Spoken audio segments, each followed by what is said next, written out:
슬램덩크라든지 공포의 외인 구단이라든지 갑자기 역경 막 이렇게 해서 어떻게 힘을 할 수 없는 순간에 여자친구라든지 슬피 우는 엄마의 모습이라든지 갑자기 초능력을 발휘하는 그런 건 만화에서나 가능한 그 역경을 맞아들이는 나의 마음 근력이다. 그 마음 근력이 아까 세 가지가 있다고 큰 성취나 큰 발전을 이룬 사람은 다입니다. 다. 역경에도 불구하고 그렇게 된 게 아니라 역경 덕분에 그렇게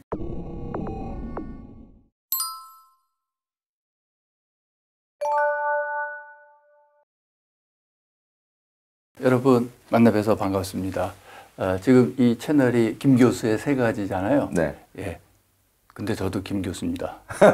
그리고 이 내면소통 책의 핵심 주제가 마음 근력인데 마음 근력에는 세 가지가 있습니다. 그래서 저도 본의 아니게 김 교수의 세 가지에 출연해서 김 교수가 세 가지를 이야기해도 되겠습니까? 너무 좋습니다. 김주환 교수의 세 가지, 김익환 교수의 세 가지로 오늘 이야기를 풀어가 보겠습니다. 우선 내면소통 이 책도 엄청 팔려가지고 물론 여러분들도 이미 보신 분들 계시긴 하겠습니다만 더 유명하신 거는 이제 2011년 저작이죠. 회복탄력성 여러분들 다 아실 거라서 회복탄력성에서 이야기하신 핵심 내용들도 오늘 아주 밀도 있게 이렇게 몰아서 좀 얘기를 좀 듣고 싶은데요. 먼저 우리가 잊지 말아야 될 것은요. 세상이 힘들지 않았던 때가 없습니다. 저기 뭐 임진왜란부터 지금까지 생각해 보면요. 어느 한 시점에도 그 시대 사람들이 야 지금은 살만하다 이렇게 생각한 적은 없고요. 좀 살만했다라고 과거 돌이켜보면서 그때가 좋았지 뭐 그 정도가 있었던 것 같고요. 그래서 지금 이 시점도요. 한참 지나면 아, 이때가 그런 점에선 좋았어 이렇게 또 생각할 수 있을 것 같습니다. 그래서 그게 우리의 생각의 어떤 습관인 것 같습니다. 지금 힘들다 힘든 건 맞아요. 그런데 그렇게 따지면 세상은 원래 힘든 거고 인생도 원래 다 힘든 겁니다. 힘들지 않은 삶은 없다고 생각합니다. 그래서 우리가 이렇게 아닌데 난 지금 너무 힘든데 주변 사람 보면 멀쩡해 보이는데 그 멀쩡해 보이는 거죠. 다 저만큼 힘들었거나 지금 힘들고 있거나 아니면 나중에 힘들 겁니다. 그래서 중요한 건 뭐냐면 어떤 시련, 역경, 힘든 거는 기본으로 주어지는데 근데 어떤 사람은 그걸 잘 이겨내고 어떤 사람은 그러한 역경이나 시련 때문에 무너지고 좌절하고 마는데 그 차이가 뭐냐? 그 차이가 역경 자체에 있지 않다는 거죠. 그 역경을 맞아들이는 나의 태도, 좀 더 구체적으로 나의 마음 근력이다 하는 겁니다. 그래서 그 마음 근력이 아까 세 가지가 있다고 말씀드렸는데 자기조절력과 대인관계력과 자기동기력이 있는데 첫 번째, 두 번째를 합치면 그게 회복탄력성 있는 사람들의 공통적인 특징입니다.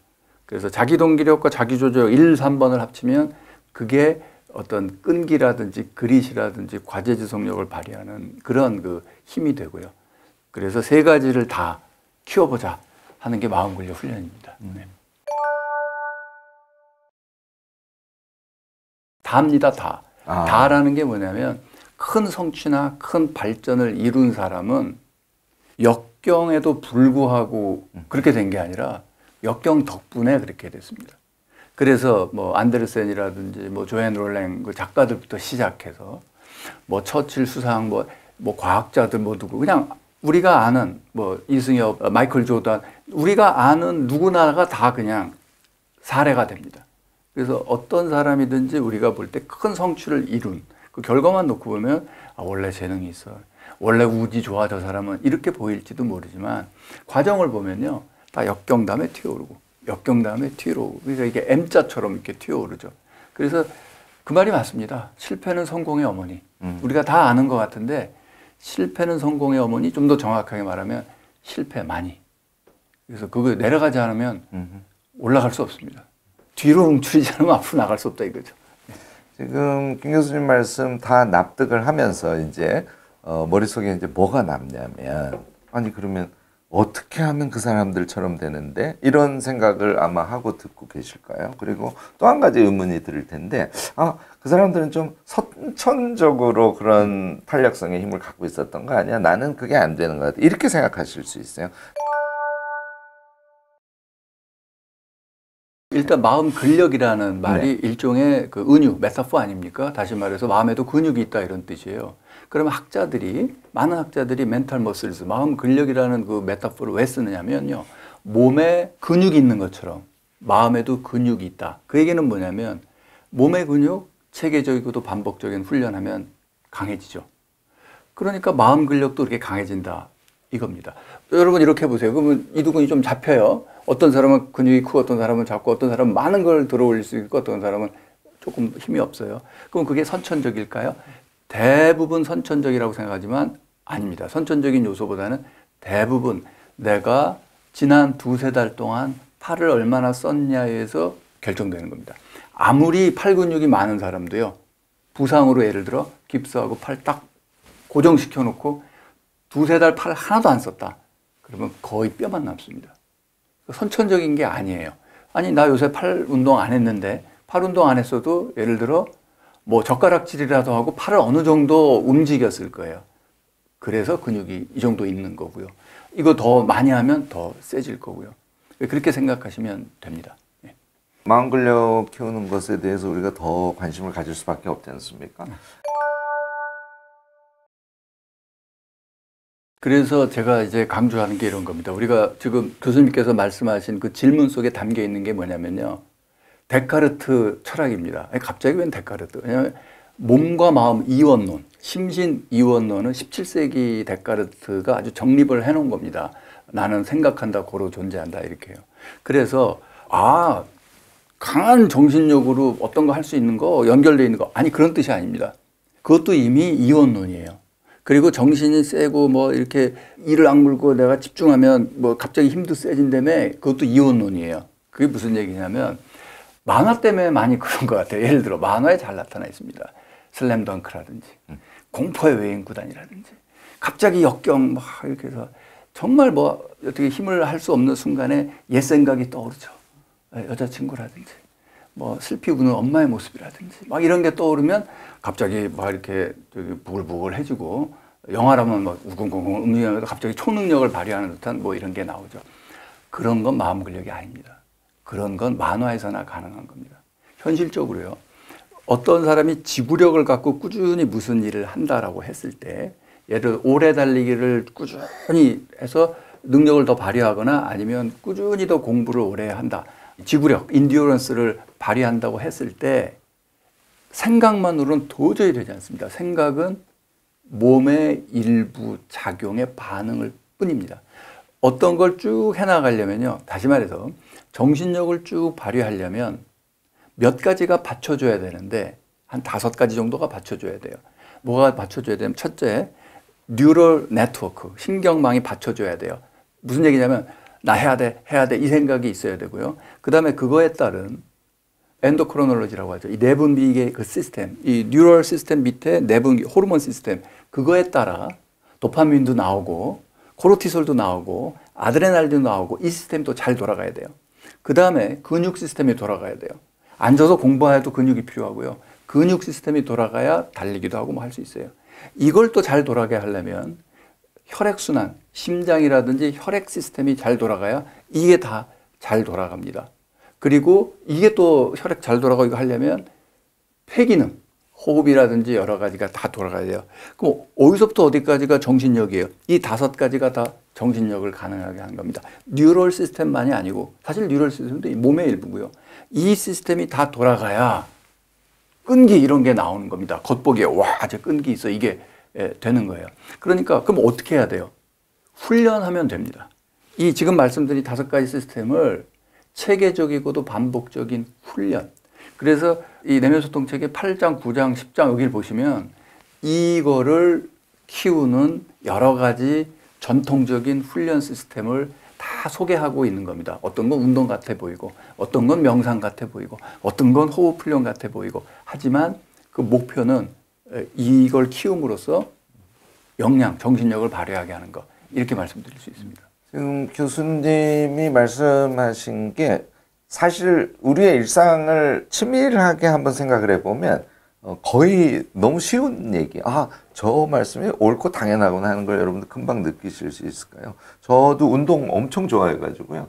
제일 심플한 운동, 이게 아령을 한다고 쳐도 아령할 때 자기 근육의 움직임을 생각하고 그다음에 시선을 아령을 잡은 주먹이 이렇게 틀어지지 않도록 엄청 집중해서 신경을 쓰면서 아령을 하고 뭐 등등. 그러니까 우리가 모든 육체적 행위를 할 때 정신과 육체가 하나로 움직이는 걸 우리가 평상시에 경험을 하고 있는데 배우기는 심신이원론으로 배웠다. 네. 그래서 정신적인 문제가 있다고 하면 정신을 고쳐야 되고 육체적인 문제는 육체를 고쳐야 된다고 이런 이원론적인 사고를 하고 있는데 교수님이 말씀하시는 회복 탄력성이란 심신이원론이 아니라 몸과 정신이 하나예요. 그래서 이것을 종합적으로 뭔가 하여튼 움직이게 해서 키울 수 있다. 이제 이렇게 우선 큰 틀에 우리가 심신이원론을 떠나서 회복 탄력성의 개념을 봐야 된다는 말씀을 해주셨고요.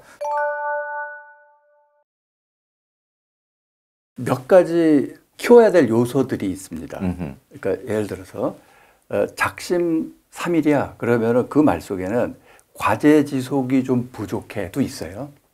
그 다음에 어떤 그 집중하는 힘이 좀 부족해도 있어요. 그 다음에 내가 자꾸 이 주의력이 흐트러져 충동적으로 돼. 그래서 그걸 또 막아야 돼. 여러 가지 요소로 이게 있는 거예요. 그 다음에 결심은 어디서 하냐면요. 뇌과학적으로 좀 보면 전전두피질의 앞부분 판단과 예측을 하는 부분에서 결심을 합니다. 자, 그럼 결심을 했어요. 그러면 결심한 대로 뭘 한다 그러면은 그 다음에 따라오는 건 행위잖아요. 그러면 행위를 하려면 전전두엽만 갖고는 안 되는 거예요. 여러 가지 감정도 가라앉혀야지, 뭐 이렇게 주의가 산만해진 것도 잡아야지. 그 다음에 내가 하기로 한 게 예를 들어 1시간씩 운동하는 거야. 그럼 운동하려면 몸이 다 가동이 돼야지. 뭐 여러 가지가 있죠. 그래서 어디서 약해서 이게 안 되는가. 그걸 자기가 이렇게 스스로 바라볼 수 있어야 돼요. 그러면 좀 더 어려워지죠. 그럼 어떻게 하라는 거예요? 어떻게 하냐면 이 두 가지 축을 생각하시면 돼요. 뭐냐면 어떤 일을 한다고 했을 때 내가 그 일을 잘 바라보는 힘이 있어야 돼요. 쭉 내 어텐션을 집중하고 내 자원을 집중하고 그래서 내가 하려는 이 일이 뭐지 이렇게 바라보는 힘. 그 다음에 중요한 게 뭐냐면요. 나를 바라보는 힘이 있어야 돼요. 내가 지금 저게 목표인데 글로 가고 있나? 근데 이 내가 나를 바라보는 힘이 떨어지는 경우가 굉장히 많아요. 그럼 내가 나를 바라보는 힘은 어디서 오냐면요. 존재하는 능력이에요. being. 존재. 나 여기 그냥 있어. 저 대상을 바라보는 나 이거 해야 돼. 그거는 뭐냐면 행위하는 나예요. doing. 그래서 행위 모드와 존재 모드 두 개가 있어요. 그런데 우리는 어려서부터 많은 경우 이거 해, 저거 해, 나 이거 해야 돼, 저거 해야 돼. 행위 모드, 행위 모드, 행위 모드. 이 존재 모드에 대해서 너무 약해져 있는 거예요. 그래서 이거 해, 이거 해, 이거 해 해놓고선 내가 나를 그럼 글로 몰아가는 그 힘이 약해져 있기 때문에 제가 말씀드리는 게 내가 나를 바라보는 그 능력, 나의 마음을 바라보는, 즉 나의 마음과의 내면 소통, 나의 몸의 상태를 바라보는, 나의 몸과의 내면 소통. 이걸 해야 그 원하는 결과를 얻을 수 있다. 이렇게 말씀드릴 수 있겠습니다. 네. 조금 있다가 내면 소통 이 책에 사실 여러분들 어떤 취지에서 그것이 엄청 중요하고 그것이 정말 가능하다면 회복 탄력성의 실체랄까 나의 회복 탄력성 같은 걸 발견해내고 나도 뭔가 실천할 수 있을 거야 라는 기대는 갖지만 자 그러면 내면 소통은 뭔데 어떻게 하는 건데 이제 이게 궁금증이 있을 겁니다. 이 얘기 조금 뒤에 하기로 하고요. 이게 이제 조금 논리적인 얘기 앞에 제가 더 여쭙고 싶은데요. 아까 말씀드린 자기조절력 그러면 우리가 보통 어떻게 생각하냐면 자기조절력 내가 조금 더 이성적인 인간이 돼서 이성이 나를 통제하면 자기조절을 잘 할 수 있겠지. 거의 대부분 아마 그렇게 생각하실 거예요. 김유한 교수님 다른 얘기하고 계시거든요. 그러니까 내가 나를 통제하지 못하는 이 원인은 내가 이성적으로 뭔가를 판단해서 하는 것이라기보다는 예를 들어서 완전히 자기 주관에 의한 선택을 하면 자기 조절력이 훨씬 높아진다든지 이런 얘기들을 회복 탄력성에서 하고 계시거든요. 지금 말씀하시는 내면 소통이 물론 이제 기본인데 내면 소통을 어느 정도 한다고 가정을 하고 내가 자기 조절력이 없어. 그러면 무엇에 더 신경을 쓰면 좋을지 뭐 그런 차원에서 좀 쉽게 말씀을 해주셔도 좋을 것 같습니다. 먼저 좀 넓은 의미에서 자기 개발이라든지 내가 나를 좀 강하게 하고 싶어. 유튜브 대학에 와서 나를 키우고 싶어. 그럼 나를 변화시키고 싶다는 거거든요. 그러면 대전제가 뭐냐면 내가 나를 변화시킨다는 거예요. 이건 논리적으로 모순입니다. 자기 동일자는 A가 A를 변화시킬 수가 없어요. 예를 들어 콩 씹은데 콩 나죠. 콩 씹은데 팥이 안 나요. 그럼 콩 씹은데 팥이 나야 이 콩이 변화하는 건데 콩이 나 이제 팥 될래라고 변할 수가 있을까요? 아니야. 콩 심으면 씨앗이 말이야 이렇게 줄기가 나오고 막 이렇게 열매가 열리고 그러잖아요. 이 변화잖아. 아니에요. 그건 변화가 아니에요. 그 원래 콩이에요. 우리가 원하는 거는 콩을 심었는데 팥이 되는 거 또는 팥을 심었는데 콩이 되는 거. 나방이 애벌레에서 나비가 나오는 거. 이거를 변화. 근데 그거 하려면 외부에서 유전자 조작을 하든지 외부 무슨 개입이 들어와야 이게 되지. 나방이 혼자 나 나비 될래가 되냐 말이에요. 그게 된다고 주장하는 거예요. 왜냐하면 핵심적인 게 셀프는 나는 한 덩어리가 아닙니다. 하나의 실체가 아닙니다. 적어도 세 가지 나가 있습니다. 그게 그래서 경험하는 자, 기억하는 자, 이 배경자 이렇게 세 가지가 있어요. 그래서 그 자세한 건 이제 책에 설명이 기니까 이렇게 되고요. 그래서 내가 나를 변화시키는 게 가능한 이유는 이 내가 있고 이 내가 있다. 그래서 바라볼 수도 있고 변화시킬 수도 있다. 이렇게 말씀드릴 수 있습니다. 선생님 말씀 중에 조금 의외일 수 있는데요. 결국은 사랑 사실을 되게 강조하고 계시고요. 뭐 다른 책에서도 그렇고 이제 내면 소통에서도 그러시고 그리고 존중 이런 걸 되게 중시하시고 이제 그런 것을 반복적으로 하면 이 전전피질이죠. 이 여기가 좀 강화될 수 있는 그리고 이제 사실 뇌가 네트워크 구조로 되어 있기 때문에 여기를 강화시키면은 이 네트워크가 움직이는데 굉장히 중요한 어떤 그 핵심적인 활성 역할을 한다. 이제 이렇게 보시는 건데 그게 사람들이 조금 이해가 안 갈 수 있어요. 왜냐하면 이 한국 사회에서 나 지잡대야. 어디 가서든 루저야. 나는 한 번도 승리해 본 적이 없어. 이런 경험을 가진 사람이 한국 사회에서 이게 대학 서열에서 결정이 되니까 뭐 3, 4% 제외하고는 다 말하자면 나는 지잡대 의식을 갖고 있어요. 그분들이 어떻게 나 자신을 존중할 수 있으면 내가 나 자신을 존중해야 타인을 존중할 수 있고 이제 이런 메커니즘 안에서 우리가 이제 전전두 피질 등을 강화시키면서 이제 회복 탄력성을 강화시킬 수 있는 건데 제가 이 부분은 김 교수님께 오늘 즉답을 꼭 들으려고요.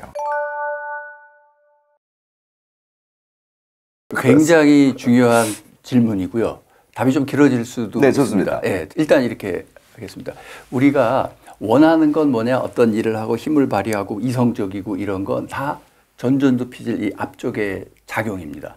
그런데 그걸 약화시키는 건 불안감, 두려움, 어떤 감정적인 겁니다. 감정적인 건 거의 무의식에서 올라옵니다. 저쪽 변연계 쪽에서. 그 무의식 쪽에서 올라오는 걸 그런 불안감, 두려움 이런 거를 내가 어떻게 하냐. 몸의 변화를 통해서 뇌에서 알아차립니다. 즉 모든 두려움이나 불안은 몸의 변화를 통해서 그걸 알아차린다. 이게 뇌과학적인 사실입니다. 자, 그거 하나 이렇게 놔두고요. 지금 말씀 완전히 새로운 말씀이니까 하나 딱 새겨놓고 얘기를 들으셔야 돼요. 이걸 왜 강조하냐면은 과학에서는 보편적인 너무나 당연한 게 돼버렸거든요. 근데 아직 그 일반 대중에서는 감정과 마음이 같은 레벨이라고 생각해요. 그죠? 감정도 생각이고 내 안에 있는 거 아니에요. 생각은 전전두 피질에 있어서 내가 컨트롤할 수 있고 생각은 어느 정도 내가 하는 거예요. 감정은 내가 하는 게 아니에요. 나한테 일어나는 거고 내 몸의 문제예요. 뭐 심장 두근두근 뜨는 시계 그런 거예요. 내가 어떻게 일종의 반응 같은 거네요. 반응 같은 거예요. 네. 뭔가 두려운 상황이 되면 반응이 나타나고 그거에 의해서 우리가 몸의 변화가 생기면 그 그렇죠. 몸의 변화를 뇌가 인식해서 그렇죠. 이제 두려움이 시작된다. 뭐 이런 표현이시거든요. 그래서 이 부분 좀 제가 작년에 이해하고 가면 좋을 것 같아요. 작년에는 중요한 논문의 그 핵심 주제 중에 하나가 페인, 통증과 이모션, 감정은 같은 거다. 같은 레벨의 거다. 그럼 예를 들어 선생님 뭐 어디 허리가 아파 그러면 어떻게 해요? 침 맞아 볼까? 여기 두드려 볼까? 뭐 이러지. 가만히 앉아서 허리 통증 물러가라. 뭐 이러진 않잖아요. 감정도 그렇거든요. 분노가 올라오면 분노 물러가라. 분노 눌러야지. 뭐 이렇게 생각하시는 분이 많은데 분노가 이렇게 올라오면 몸을 어떻게 해야 돼요? 내 심장을 천천히 뛰게 하든지 내장을 어떻게 하든지 턱근육 힘 빼든지 뭐 이런 걸 해야 돼요. 그걸 먼저 일단 하나 이해하실 필요가 있고요. 자, 그 다음에 그러면은 이 전전두피질을 활성화시키고 싶어요, 우리는. 그래야 이런 게 되니까. 그러면 언제 얘가 활성화되냐면 몇 가지 조건이 있는데 우리가 의도적으로 내 전전두피질을 활성화, 그때 행복감도 느낍니다. 내 전전두피질을 의도적으로 활성화할 수 있는 가장 효율적인 방법은 자기 긍정, 타인 긍정이에요. 다시 나에 대해 자부심을 느끼고 나에 대해 긍정적으로 하면 얘 활성화됩니다. 기분도 좋아지고. 그 다음에 타인 긍정. 아, 저 사람이 좀 잘 됐으면 좋겠어. 저 사람 와 너무 멋있어. 저 사람은 거인 같아. 존경스러워. 그러면 여기가 활성화됩니다. 자기 존중, 타인 존중. 자기 사랑, 타인 사랑. 자기 연민, 타인 연민. 이거 하면 여기 무조건 활성화 된다. 그래서 그거를 일단 하나 해두시고요. 그러면 그게 행복감인데 또 사람들이 헷갈리는 게 뭐냐면 행복감은 보상에 대해서 행복한 거 아니야. 갑자기 보너스 받고 싶고. 내가 뭘 갑자기 얻을 때. 이때 그거는 쾌감이라고 해서요. 뇌과학적으로 보면 전혀 다른 뇌 상태입니다. 우리가 일상적으로 행복, 기분 좋아라고 얘기하는 거는 그래서 두 종류가 있습니다. 전전두피질 활성화되는 기분 좋음. 도파민 서킷 보상체계 활성화되는 기분 좋음. 이거는 완전히 다른 거라고. 우리가 용어로 그냥 기분 좋아, 행복이라고 하지만 완전히 다른 거고요. 얘는 우리가 원하는 마음 근력이나 회복 탄력성을 별로 높여주지 않아요. 플레저, 도파민은, 보상은. 근데 자기 긍정, 타인 긍정은 사람의 역량을 확 높여줍니다. 그래서 이제 자기 존중 이런 거 훈련을 해요. 자, 이제 그거까지 이렇게 됐어요. 자, 그러면은 말씀하신 대로, 야, 나는 환경도 안 좋고 좋은 집안도 아니고 지잡대 나와가지고 말이야. 난 인생 지금 이렇게 되는데, 너 자기 존중을 어떻게 해? 이때 주의해야 될 지점이 있는 거예요. 뭐냐 하면, 셀프는요, 일단 그거를 아셔야 돼요.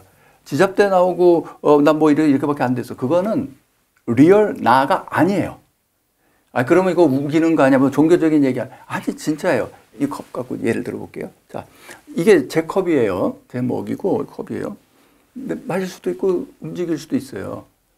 그러면 이게 나의 일부 같아요. 맨날 내가 들고 다니니까. 근데 저는 이거를 나라고 생각 안 하죠. 나의 일부라고 생각 안 해요. 내가 갖고 있는 거예요. 나의 일부가 아니에요. 그러면은 이 컵 말고 제 옷은요. 지금 입고 있는 이 옷. 이게 나예요? 나의 일부예요? 아니에요. 내가 잠시 걸치고 있는 거예요. 나의 본질과 아무 상관없어요. 똑같은 게 제 이름입니다. 김주환. 김주환이 저예요? 아니에요. 나는 있는데 김주환이라는 이름을 이렇게 쓰고 있는 거예요. 저 이름 바꿀 수도 있고요. 석수로 부를 수도 있고요. 아니면 다른 세례명 아고스티노라고 할 수도 있고요. 이름은 나의 본질이 아니에요. 옷 입고 있듯이 이름을 걸치고 있는 거예요. 연세대 교수라는 제 직업, 정년 퇴임하면 저 교수 이제 아니고 교수라는 건 잠시 쓰고 있는 어떤 직함에 불과하잖아요. 이 컵과 마찬가지예요. 제가 잠시 이거 들고 있는 것처럼 교수라는 타이틀도 잠시 들고 있는 거고, 전 교수 되기 전에도 저였고, 교수 때려치고 나면 또 저일 거예요. 그럼 교수라는 직함이나 내 직업이나 이거 하나하나 따져보세요. 그러면 직업도 내가 아니야. 제가 몰고 다니는 차도 내가 아니야. 집도 내가 아니야. 뭣도 내가 아니야. 뭣도 내가 아니야. 다 하면 남는 게 뭘까요? 남는 게 이거 남아요. 자, 이 컵을 볼 때 여기서 나는 어디 있죠? 이게 컵이구나라고 알아차리는 그게 나예요. 내가 지금 이 옷을 입고 있나 알아차리는 존재 있잖아요. 그게 나예요. 지금 내가 교수 역할을 하고 있지? 알아차리는 나가 그게 진짜 나예요. 그 나는 인류대 나오지도 않았고 지잡대 나오지도 않았어요. 그러니까 지잡대 나왔다고 좌절하시는 분이 있다고 칩시다. 그러면 지잡대 나온 내 모습이 마음에 안 들어서 좌절하죠. 그 좌절하는 주체는 누구죠? 나 지잡대 나온 내 모습이 싫어라고 하는 이 사람이 누구예요? 이게 진짜 그 사람이에요. 그 사람은 내 지잡대인 거가 싫어. 이 사람은 지잡대 나온 거 아니에요. 그리고 이 모습, 지잡대 나온 게 싫어하는, 사실 내가 싫어하는 것도 아니에요. 내가 생각하기에 주변의 다른 사람들이 이 껍데기로서의 이 옷 같은 그거를 싫어하는 거겠죠. 그러니까 이거예요. 지잡대 나오신 분, 지잡대라고 실망하시는 분, 잘 들으세요. 이 옷 같은 거예요, 지금 지잡대는. 근데 어떤 사람들이 이 옷을 싫어할 거야. 그래서 뭐 어때? 그게 나랑 무슨 관계인데? 중요한 건 그게 아니죠. 그래. 이 지잡대 옷 입고 있다고 나 무시해요? 알았어. 그럴만 하지. 그거 당신들의 편견이고. 그게 진짜 나인가? 그거 아니라는 걸 명료하고 명확하게 깨달아야 돼요. 그럼 지금까지 말씀드린 이것도 네가 아니야, 이것도 나야. 그게 이제 네띠라는 명상법이에요. 진짜 나를 찾아가는. 그 진짜 나를 찾아가면 거기 뭐가 있냐면 정말 스피리추얼한 셀프가 있습니다. 아무거에도 흔들리지 않는. 어떻게 묘사 불가능해요. 인식 주체예요. 이게 컵이네라고 알아차리는 인식 주체예요. 그걸 배경자라고도 부를 수 있어요. 그 인식 주체는 직업도 없고 학력도 없고 나이도 없고 다만 인식 주체예요. 고요해요. 텅 비어 있어요. 그게 존재하는 상태인 거예요.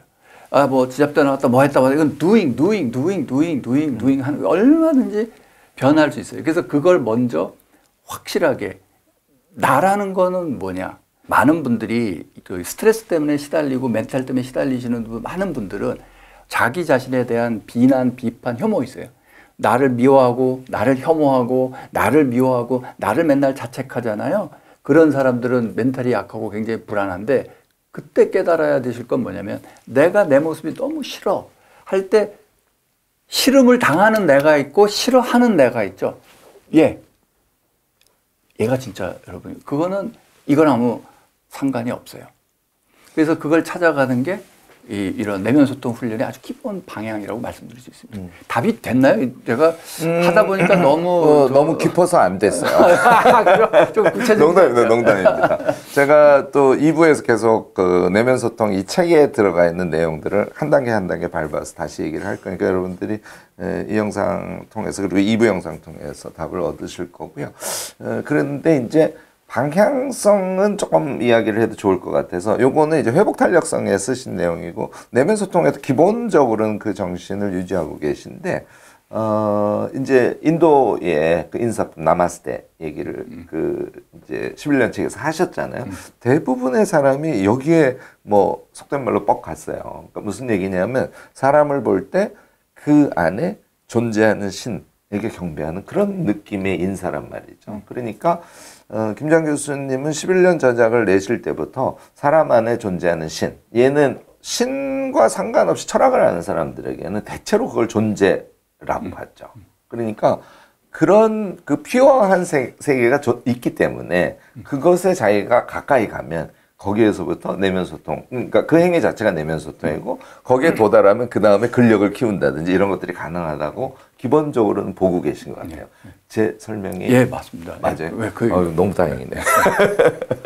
그래서 이제 자기 가치감으로 연결이 돼서 자기 가치감이 모든 마음 근력과 회복 탄력성의 핵심 근거가 되는 거죠. 네.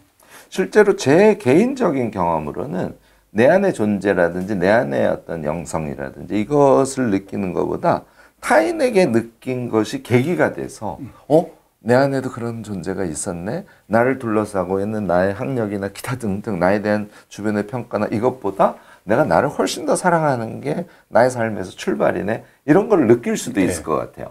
자기가 지금 이제 이제 마음 수련을 중심으로 하시니까 자기가 자기를 보는 걸 되게 강조하시는데 타인을 통해서 자기 내면을 바라보는 깨달음 이런 거를 많이 느끼고 하지 않습니까? 보통 사람들. 거의 뇌과학적으로 보면 자기 자신에 대한 정보 처리 영역과 타인에 대한 정보 처리 영역은 구분되고 거의 비슷합니다. 많이 구별 안 돼요. 이렇게 그래서 자기를 존중하면 타인 존중력이 생기고요. 네.